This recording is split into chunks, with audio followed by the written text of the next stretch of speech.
Ուրեմն այդ Սոֆիայի հարցը շատ է շահարկվում։ Դա իրականության հետ ընդհանրապես չի համապատասխանում։ Բացի դրանից ինչ է նշանակում, չէ գնացել Սոֆիա, Ադրբեջանը ձեր վրա հարձակվել է։ Ադրբեջանը նման իրավունք չունի, որ մենք ինչ որ հանդիպում չեն գնացել, այդ պատճառով մեր վրա հարձակվել։ Ես այդ ժամանակ նախագահ եղել եմ Արայիկ Հարությունյանը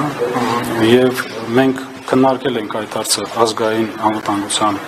խորհրդի ժամանակ, նիստի ժամանակ եւ մենք տվել ենք դրական պատասխան, որ մենք պատրաստ ենք գնալ, բացի դրանից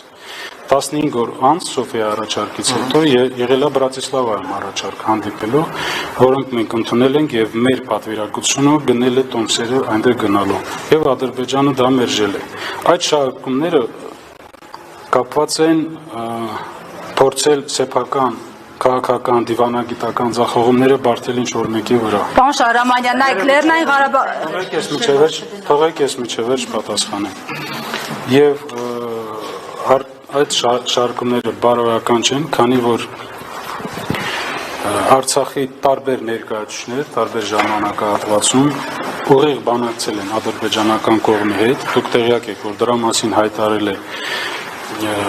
եւ Վիտալի Բալասանյանը, որ մինչեւ 22 թվականի վերջ ինքը բանակցել է։ Դրա մասին հայտարարել է Սամվել Բաբայանը, որ ինքը բանակցությունների մեջ էր։ Այն ժամանակ նախագահ Արայիկ Հարությունյանը ուղիղ բանակցությունների մեջ էր, հանդիպումների մեջ էր, այդ դրա մասին շատ լավ տեղյակ են Հայաստանի իշխանությունները եւ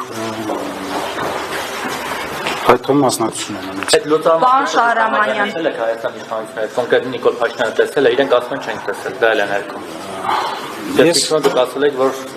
խոսել եք տեղյակ են այդ փողանը։ Ես այդ լուծարման հետ կապված գործընթացին կցանկանայի այսօր չկենտրոնանանք, բայց պարոն Շահրամանյան, որովհետև ես տվել եմ պատասխան։ Դրանից ավել շարքումները կարող են վնաս հասցնել։